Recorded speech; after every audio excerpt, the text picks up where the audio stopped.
Tranquilo. Vocês preferem começar? Olá, pessoal, uma satisfação ter vocês aqui. Nós somos da Faculdade ASA. Eu gostaria de agradecer a todos os convidados, em especial a nossa querida e ilustre professora Maria Lúcia, que lecionou para nós no primeiro, segundo e terceiro período lá na Faculdade ASA. A professora Maria Lúcia Rezende Chaves Teixeira é doutora pela USP em História na FEFELET, mestre em História pela USP, na UFMG, Departamento de História, graduada em Filosofia pela Universidade Federal de São João del Rei, trabalha na Prefeitura de Belo Horizonte desde 1994. Foi professora na ASA de 2002 até junho de 2021. Ela é autora de livros publicados pela Ana Blume, Família Escrava e Riqueza no Rio das Mortes, autora da tese das Cartas de Segura entre Portugal e Brasil, com mais de 4.000 downloads no banco de teses da USP, com temática da história e da justiça no direito. Eu me chamo Alex, sou graduando em Direito do quarto período. Componentes deste grupo é a Jéssica Dias e a Cristiane Barbosa, e o nosso outro ilustre convidado é o discente da Faculdade ASA do quarto período de Direito, Jean Lucas.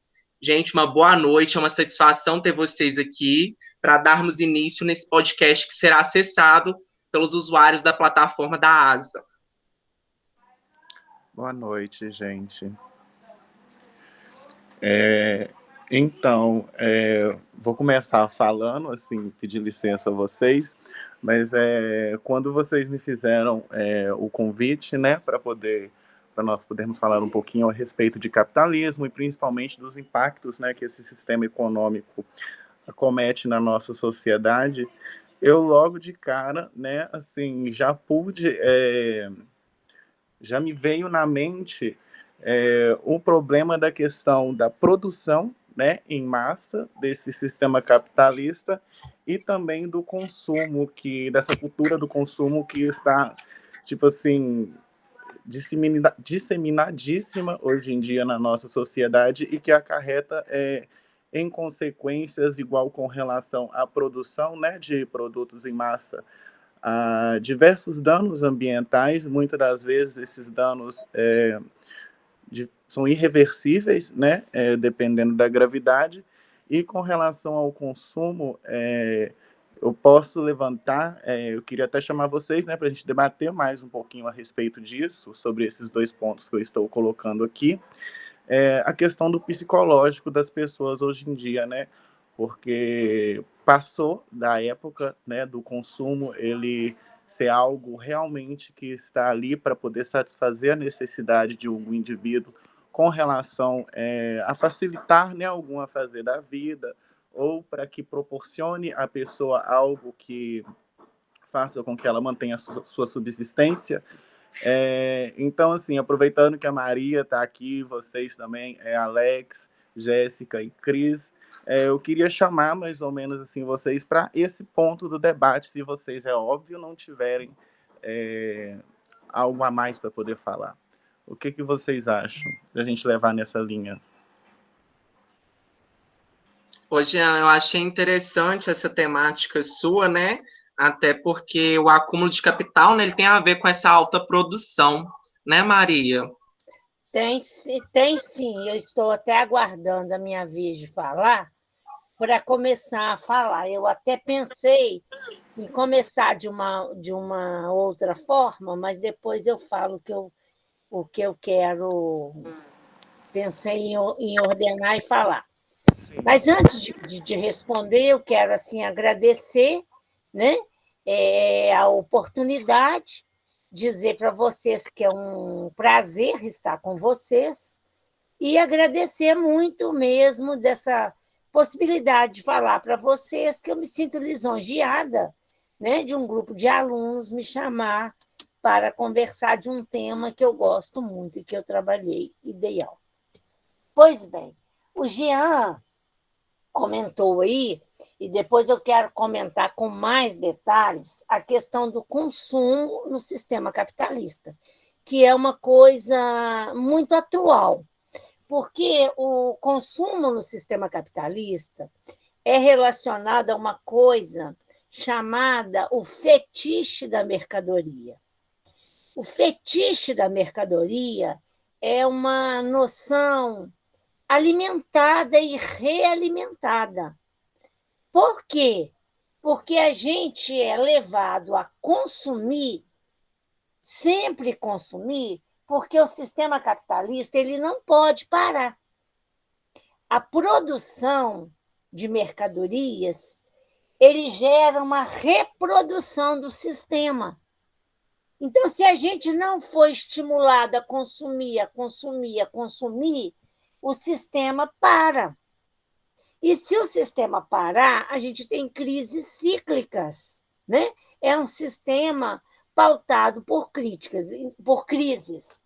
Então, na verdade, o que o Jean está falando aí do consumo, que gera uma série de desgastes econômicos, da natureza, do meio ambiente, né?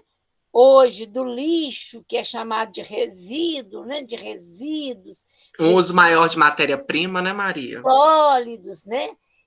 O uso maior de matéria-prima, mas os resíduos também, que não tem onde colocar, tanto lixo, não tem como descartar, as pessoas compram uma poltrona, não tem onde soltar a poltrona nova, a poltrona antiga, solta na rua, e aí tem que chamar alguém para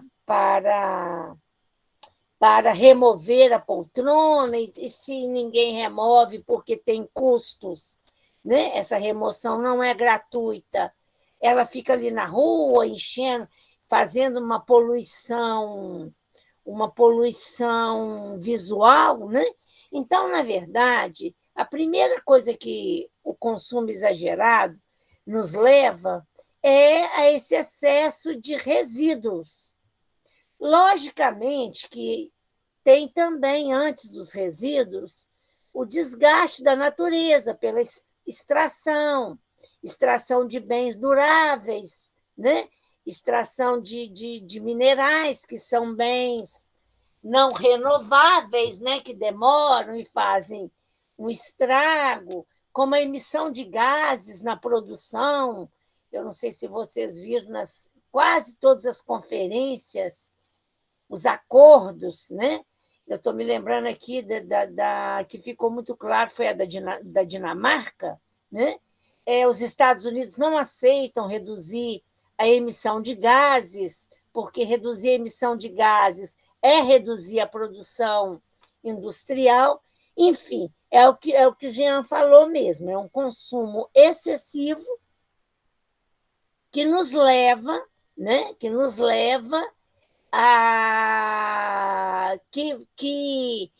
estimula pelo fetiche da mercadoria, sabe, a consumir cada vez mais. Isso tem um impacto psicológico enorme, né?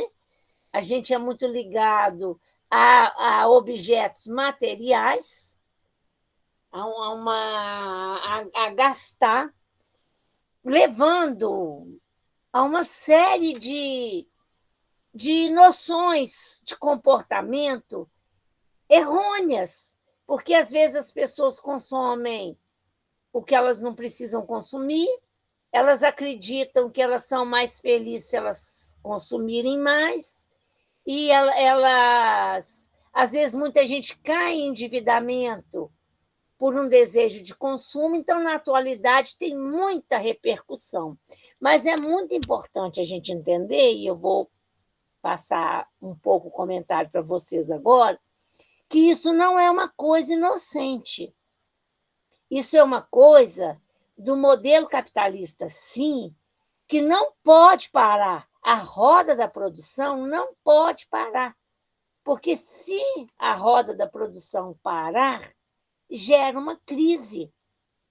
Então, o capitalismo ele estimula esse consumo cada vez mais. Mas eu vou deixar vocês comentarem, porque tem mais coisa que eu quero falar a respeito disso. Você queria comentar, né, Alex?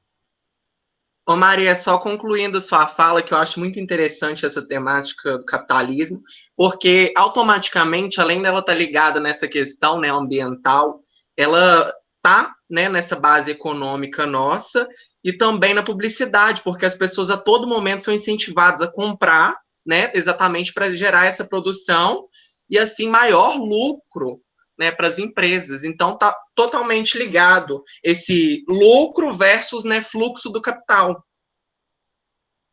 Sim. Jean, quer comentar mais alguma coisa? Isso, o Jean levantou a mão aí, né? Eu queria comentar que, tipo assim, esse consumo ele é realmente imprescindível, né? Até porque sem esse consumo de toda essa mercadoria produzida não haveria lucro nenhum para aqueles que detêm os meios de produção. Só que um ponto a gente parar para poder refletir até que ponto esse consumo incitado na sociedade de forma desenfreada, ele passa a vir a surtir esses efeitos negativos, não só na sociedade, mas no indivíduo em si. Igual quando nós falamos aqui da questão dos danos psicológicos, né, do indivíduo. Aí nós podemos trazer diversas questões como depressão e dentre outras doenças psicológicas acarretadas por esse que de inferioridade, né? Até porque a questão do consumo, igual você contou muito bem, está relacionada com essa questão de comportamento, às vezes de posicionamento social, né? O indivíduo, às vezes, se vê superior a um outro grupo social pelo simples fato, às vezes, de adquirir, né, um certo produto que a mídia coloca como fundamental, como necessário. Só que volto a falar para a gente refletir nessa questão desse consumo desenfreado e realmente que é algo selvagem, né? Principalmente quando aqueles que produzem, né, que dispõem a sua mão de obra, a sua força de trabalho para poder produzir esses bens, para que sejam circulados para toda a sociedade, muitas das vezes não têm condições econômicas de adquirir aquele bem que eles mesmos produziram. Então, é uma questão de desigualdade, né, social e econômica muito grande, mas que o sistema, ao meu ver, tá, gente, uma perspectiva minha, parece que está entrando em colapso. Eu não sei se vocês concordam comigo, mas de um tempo para cá, eu acho que esse sistema com a sociedade está meio que, de certa forma, fora dos trilhos, assim. Pois é, Jean, eu queria até comentar, você está falando do consumo e do efeito psicológico que isso faz nas pessoas. Existe um estudo de um autor chamado Nicolau Sevesenko, e esse estudo chama No Loop da Montanha Russa, e ele fala das transformações. E uma das coisas que ele fala, dentre muitas coisas, né, ele fala muita coisa interessante, mas ele faz um levantamento muito interessante, que ele apresenta, né, uma periodização do sistema capitalista. Então, ele fala assim que entre 1870, desde a segunda Revolução Industrial, até 1945, aconteceram muitas mudanças, houve a adoção de uma sociedade industrial, e essa adoção da sociedade industrial mudou muito o modelo de vida das pessoas.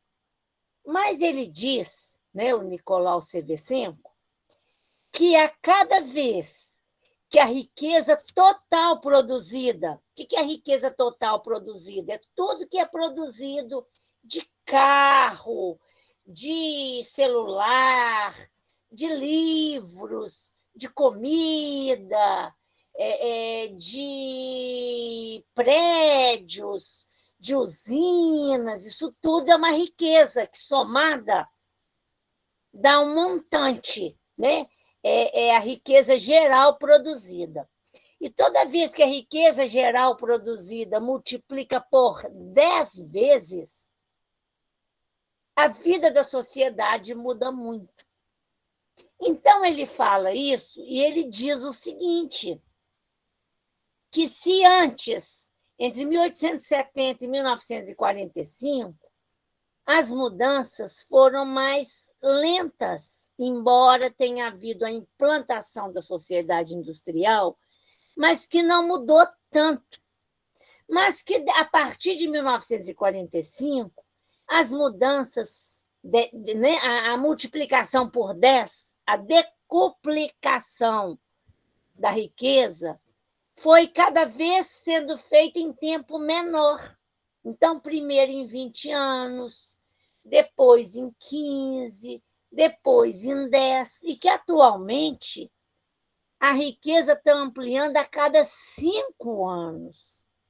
Então, que a cada 5 anos a vida da sociedade dá uma reviravolta enorme e que a gente tem a sensação da loucura, da tonteira. Por isso que ele fala no loop da montanha-russa, que quando a gente começa a ter uma sensação de estabilidade, que a gente cai de novo no redemoinho, a palavra certa não é redemoinho, não. É no movimento mesmo, que joga a gente de ponta cabeça, e a cabeça da gente fica como que torta, como que incapaz de acompanhar as mudanças. Então, isso gera muitos problemas psicológicos, muitas doenças, muitos problemas que são os males atuais, que é o que você está falando mesmo, Jean. É tudo muito rápido. Então, que essa rapidez, isso coloca problemas sérios. Então, por exemplo, na atualidade, o mundo virtual, né? O mundo virtual, o mundo do parecer ser, ele é muito grande e ele confunde a cabeça das pessoas. Muita gente vê uma imagem e vê o que o outro posta, né? No sucesso, uma celebridade, ou quem não é celebridade, influencer, e vai caindo nessa, eu diria, uma confusão até mental. Então, se a gente não tiver muita clareza, se a gente não estudar, não organizar e não chamar a cabeça da gente para uma disciplina, eu uso a palavra disciplina, mas, na verdade, para um ordenamento, a gente perde um pouco a noção, e isso a atualidade está trazendo, não é? Exatamente isso. Agora, quanto à mudança, alguém quer falar mais alguma coisa? Quer fazer um comentário? Eu vou comentar essa questão da mudança, que você falou que acha que o sistema está falindo. É só falar, Maria Lúcia, que você exemplificou bem, eu até lembro em uma aula também, as questões, eu lembro que era uma charge de Charles Chaplin, né, onde estava aquelas operacionais, né, que até o Jean citou, da pessoa, né, não conseguir comprar o que produz, né, então elas são induzidas por essa mídia mesmo, por esses blogueiros, vamos dizer assim, influencers. Foi uma perfeita conclusão. Isso. Aí, Jean, por exemplo, você está comentando que você acha que está entrando em crise, e realmente pode entrar em crise. Mas eu não tenho certeza se essa crise é no imediato, se ela vai ser ao longo da nossa vida, porque eu já li um trabalho também de um autor. Eu estou aqui tentando lembrar quem que é o autor. Se é o... Eu não estou me lembrando aqui quem que é o autor. Daqui a pouco eu lembro. E ele compara o sistema capitalista com o Império Romano. E ele fala que parecia que o Império Romano não ia acabar. Porque o Império Romano foi um império de uma duração muito longa. O Império Romano foi de cerca de 400 anos de um poder muito grande. Então, parecia que o Império Romano não ia cair. E ele caiu. Então, ele faz essa comparação, mas essa comparação é para estudo mesmo, e para estimular a vontade da gente de que o sistema caia.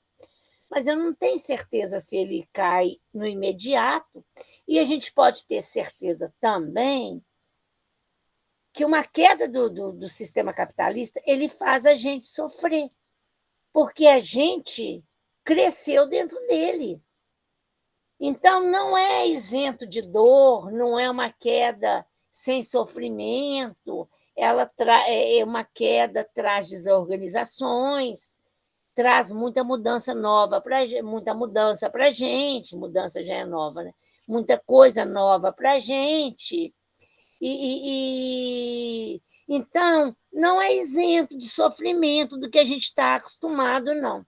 Então, a gente tem que ter uma preparação muito grande. Então, por exemplo, para ter ideia aqui, o sistema capitalista é um sistema político, econômico, hoje internacional, com efeitos sociais, social muito forte. Ora, gente, ele é político por quê? Porque se as leis, o governo, o Estado não fizer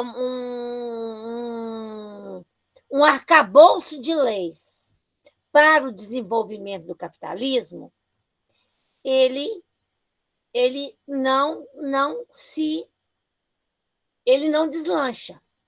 Então, por exemplo, hoje, né, essa tendência do Paulo Guedes de falar do Estado mínimo, de diminuir o Estado, diminuir muito a participação do Estado na economia, é uma tendência que foi muito defendida pelos economistas liberais, né?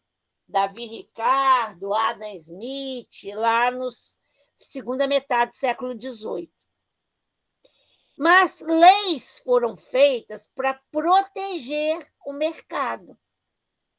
Então, ele é político por isso, porque se não houvessem leis para proteger esse mercado, não teria. Então, o mercado ele gasta a proteção do Estado. Tá? Então, eu queria falar disso. Então, por exemplo, algumas ideias são muito importantes desde o final, desde a organização do modelo, que é desde o século XVI. Por exemplo, o John Locke, ele falou muito da propriedade privada como algo inalienável. Ora, isso é uma coisa do modelo capitalista, porque é o modelo capitalista que privilegia a propriedade privada. Então, quando é um crime, né, são leis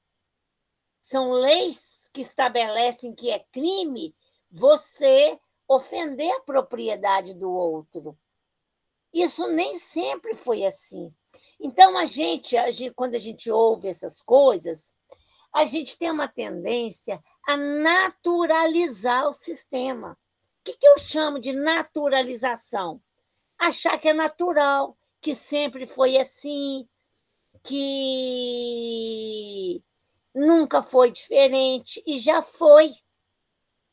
Antes, né, antes do Locke defender a propriedade privada como inalienável, não era um crime tão grave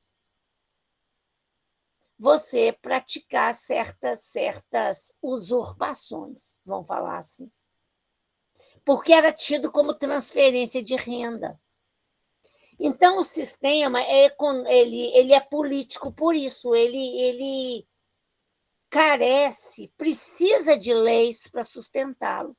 Então, hoje, o Estado liberal, quando eles falam assim, o Estado tem que se afastar de tudo, é para o Estado fortalecer ainda mais as leis que protegem o modelo capitalista.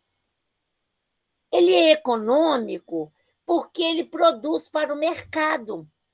Então, ele produz para o mercado, e é claro que você produzir para o mercado tem que ter um mercado para comprar. Por isso ele é econômico. E por isso ele é político, porque ele depende do Estado para sustentá-lo. E ele é internacional porque ele foi internacionalizado. No início, ele não era internacional, ele era europeu. Hoje ele chega na América, hoje ele chega até no Oriente. E você, Jean, você falou uma coisa muito importante, a questão da imprensa, da publicidade. Eu insisto muito na ideia de que a gente sabe o que a gente lê ou o que a gente escuta. Então, você sabe o que você lê ou o que você escuta do seu professor. Agora, você só escuta aquilo que o seu professor leu. Então, por exemplo, tem coisa que a gente não leu e que a gente não sabe. Uma coisa muito recente, tem que tomar muito cuidado com o que eu vou falar e de entender. Mas, por exemplo, o que a gente sabe do Afeganistão? O que a TV está contando para a gente, o que a mídia está contando para a gente. Mas a gente não sabe o que eles contam, porque eles contam numa outra língua, livros que não são traduzidos aqui, e que, às vezes, vocês não leram, os professores de vocês não leram, os jornalistas não leram. Então, essa formação da gente é parcial. E a gente, não estou falando que tem que falar o que a gente não sabe, não. Mas a gente tem que ter consciência da formação parcial que a gente tem e do papel que a imprensa tem nessa formação que a gente tem. Então, em resumo, a gente sabe o que a gente leu e a gente não lê tudo. Eu não leio alemão, então, se o livro for em alemão e não tiver uma tradução, pelo menos para o inglês, eu não leio o livro. Se o livro for numa linguagem lá, né, árabe, eu não sei ler. Se for um livro chinês, eu não sei ler. Vocês estão entendendo? E a gente sabe, eu não estou defendendo Talibã, não estou defendendo nada disso. Eu estou dizendo que a gente tem que ter uma consciência daquilo que a gente não sabe. Então, o que a gente sabe é parcial. A gente não sabe o todo. A gente sabe o que ensinam para a gente, o que contam para a gente, o que a gente leu. Então, entra a questão do jornalismo aí mesmo. Entendeu? Entenderam, gente? Perfeito, Maria Lúcia, perfeito. Sim, o jornalismo, a mídia, assim, tem um papel importantíssimo. A todo momento, né, novas propagandas, tudo que incentiva. Disseminar informação, levar a informação de uma forma mais rápida para as pessoas e de forma mais acessível, mas nem sempre esses veículos são utilizados de certa, né, com um intuito positivo. Às vezes ele chega a surtir efeitos negativos, igual nessa questão mesmo do consumo exacerbado, né, da influência desse consumo. A senhora estava falando da questão, né, do liberalismo, essa questão de liberdade econômica. Eu também compactuo muito com a senhora com essa ideia de que a ausência do Estado, né, regulando aí, digamos, essas questões de atividade econômica, seria um tiro no próprio pé, né? Igual nós já estudamos em aula da senhora, a queda da Bolsa de Valores, salvo engano, foi em 1930, 29, me corrijam. 1929.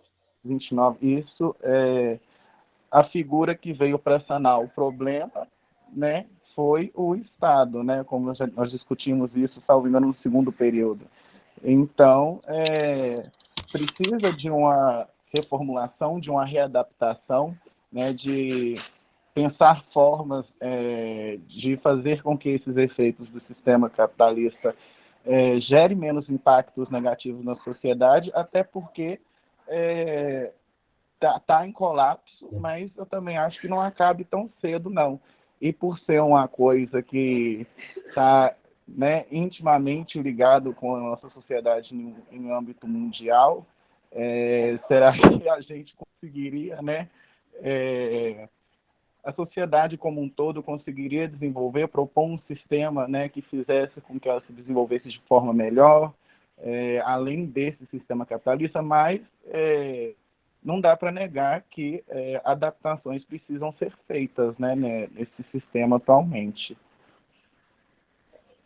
Isso. E aí, Gia, uma coisa, você falou aí, né, da intervenção do Estado na economia pós 1929. Exatamente.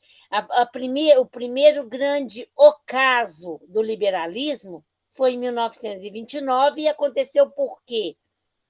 Porque a sociedade, os empresários, né, o que ficou muito claro para todos os governantes, para a sociedade de um modo geral, é que o empresário não tinha responsabilidade suficiente para manter nas suas mãos um poder de decisão de pontos estratégicos da economia que afetava a vida de todos.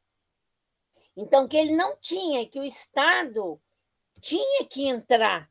E é isso mesmo, porque quem salvou a crise, né, foi o Estado.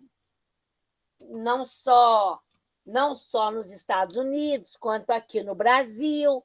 Né? O Estado teve que intervir para resolver a crise da depressão, do desemprego provocado pela quebra da Bolsa de Valores.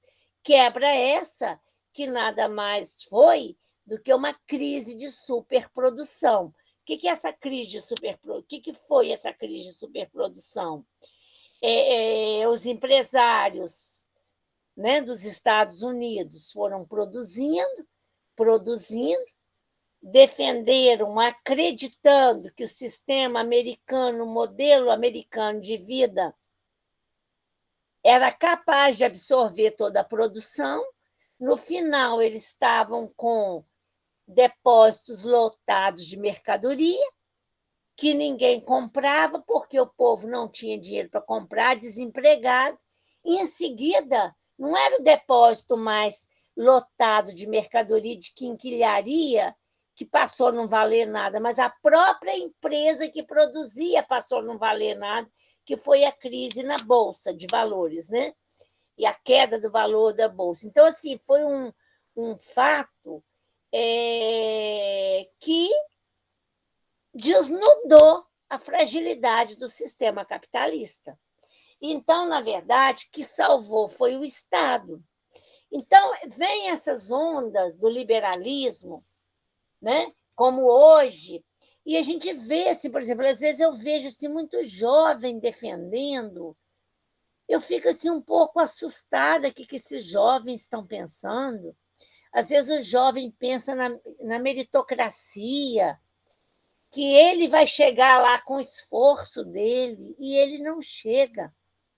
Qualquer lei derruba qualquer esforço da gente. Eu dou o exemplo da lei que combateu o tabaco, o antitabagismo. Derrubou uma produção enorme de cigarros. Então, basta ler a história da produção da Souza Cruz, que não li a história dela, mas certamente ela aplicou em outros grupos. Mas a Souza Cruz, de um enorme negócio de vendas, caiu a zero, né? Que era enorme, que era a produção. Estou dando um exemplo péssimo, que é o do tabagismo. Mas o que eu estou salientando aqui é que qualquer lei, qualquer penada do governo, qualquer canetada do governo, derruba qualquer negócio. Então, é uma ilusão você acreditar que o seu sucesso depende do seu esforço pessoal. Não depende. Você pode se esforçar muito. Parar de dormir, parar de passear, parar de trabalhar. Você jamais vai enriquecer com seu próprio trabalho. Você, para enriquecer, você tem que usar outras estratégias, porque não é uma questão de trabalhar 24 horas por dia. Então, entra aí um pouco uma questão muito séria que o capitalismo coloca para a gente também, que é a ideologia, que são as histórias contadas pela metade, né? Aquilo que nos leva a acreditar, mas que é ideologia. E, por exemplo, outro dia eu estava lendo um livro de um autor sul-coreano. Eu não sei nem se eu sei falar. É a Jojo, um nome assim. O livro chama Chutando a Escada. E o que esse autor diz? E o curioso é que ele é considerado de direita no país dele e ele é considerado de esquerda na Inglaterra. Olha que interessante. E ele fala o seguinte: o que os países ricos pregam para a gente nem sempre é o bom para a gente. Então, que os países ricos, quando enriqueceram, eles chutaram a escada. Ele fala isso, chutar a escada. E é uma coisa muito fácil da gente imaginar, porque a gente vê gente que faz isso. A gente tem uma expressão assim, descobriu o caminho das pedras, que é um pouco isso. Muita situação de quem chega lá não conta por onde passou, chuta a escada, porque ele não quer que mais ninguém chegue. Ou chama também fechar a porteira. Já passou, não vai passar mais. Então, ele usa essa expressão, chutando a escada. Então, ele fala que os países ricos, eles chutaram a escada. E o que eles receitam para a gente como bom, nem sempre eles praticaram, porque eles não contam a verdade do que eles praticaram para nós. Então, isso é uma coisa que serve para a gente refletir. Inclusive, uma coisa que eu sempre defendi muito, da nossa subserviência com o modelo europeu. Né? Às vezes a gente vê, por exemplo, eu já vi, né, palestras de pessoas salientando o modelo europeu, salientando a riqueza cultural europeia, a riqueza de organização dos europeus, aí salientando o desenvolvimento da Finlândia, da Noruega, ou às vezes o direito italiano, e as pessoas não consideram duas coisas. Primeiro, que eles chutaram a escada e eles não contam para a gente como que eles fizeram para chegar lá, escondem um pouco da gente. E segundo, que muita coisa de problema eles empurraram para nós. Porque a Europa tem estudos que mostram, tem um autor que chama Frédéric Moreau, é um francês, ele fala das fases de expansão europeia. A Europa, para ficar rica como ela ficou, ela teve que transferir para outras partes do mundo alguns problemas que ela tem. Se você chegar na Europa, num país europeu, por exemplo, na Alemanha, se você chegar lá para passear com um bolso cheio de euros, eles vão te aplaudir. Mas chega lá para morar, para disputar emprego com eles, ou para estudar, eles são curtos e grossos. O que você está fazendo aqui? Quem está pagando para você ficar aqui? Quando você vai embora. Porque realmente sobrecarrega o sistema. Você vai na Bélgica, né? País muito desenvolvido, mas foi um dos piores modelos de exploração imperialista sobre o Congo. Eles exploraram muito o Congo. sem contar as oportunidades. Eu não sei se você sabe que na Europa um tratamento dentário é difícil, mas exercer a profissão de dentista é difícil também, porque eles fecham, eles não deixam, eles não facilitam que as pessoas se formem dentistas. Então, eles não facilitam. Então, às vezes, a gente, eu já ouvi muitas vezes, escuta muito defesa do liberalismo. Nem isso é uma questão de escolha mesmo, e toda escolha é política.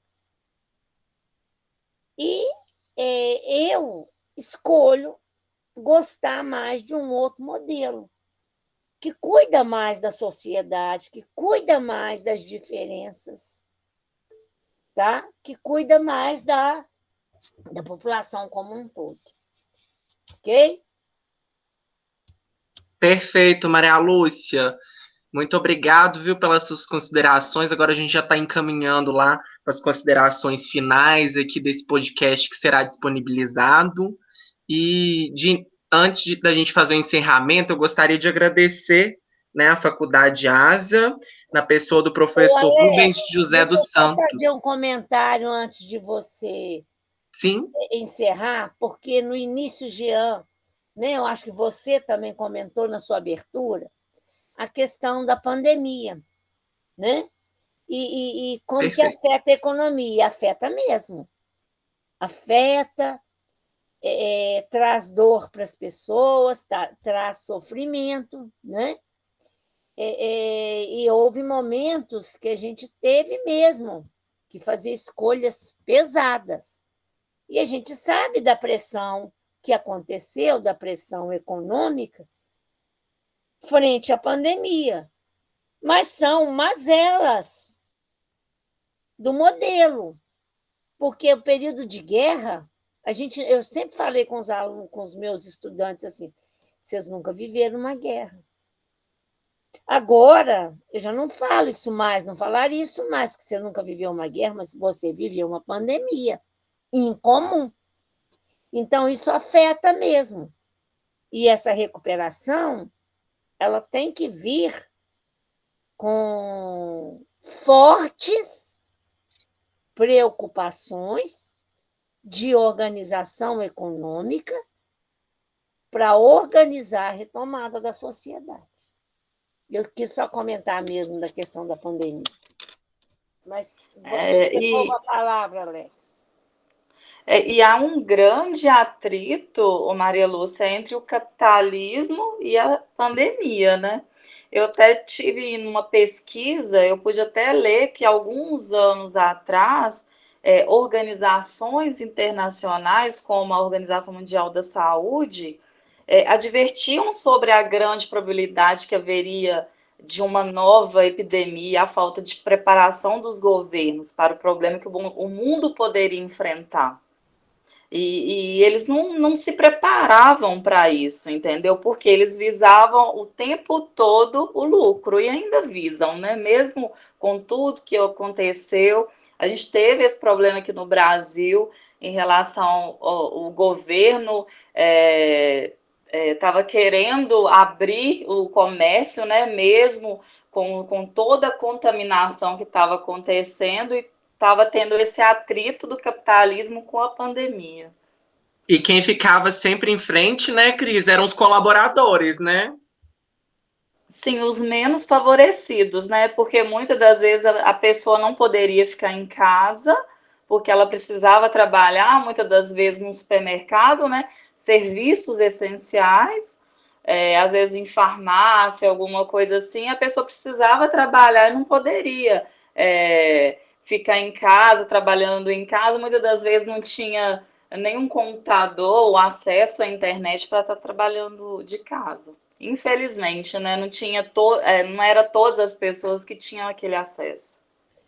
Isso mesmo. E foi um ponto de conflito muito grande, um debate muito grande, na verdade, um ponto até meio que de uma queda de braços mesmo, que jogou a sociedade para essas brigas, porque as pessoas falavam assim: nossa, mas eu tenho que sobreviver, O funcionário público, ele teve alguns privilégios, mas às vezes a rede de comércio não. Então, assim, foi um problema muito sério. Então, se eu estivesse dando aula hoje, eu não falaria mais você não viveu uma guerra, porque você viveu uma pandemia, né? E isso desorganiza mesmo, é tudo muito diferente de tudo que a gente está acostumado. Perfeitas colocações, gente. Creio que quem ouviu, nossos ouvintes, vai agregar muito no conhecimento de todos. Novamente, Maria, te agradecer muito por todas as experiências, né? Em todos esses períodos que a senhora lecionou para nós, agora e como convidada nesse podcast, que é uma experiência nova para todos nós, né? Embora que, devido a esse cenário pandêmico, as redes sociais, as plataformas digitais estão cada vez mais evidentes e tomando conta, né, desse mundo atual e globalizado, mas muito obrigado mesmo, Jean, muito obrigado. Aí, a partir dessas considerações finais, eu gostaria de agradecer o professor Rubens, a Faculdade de Asa, gostaria de agradecer também o TI, que até me auxiliou para a gente estar fazendo aqui nessa plataforma, o William, a pessoa Patrícia, encarregada da publicidade, da informação na Asa, e deixar aberto para vocês para a gente finalizar.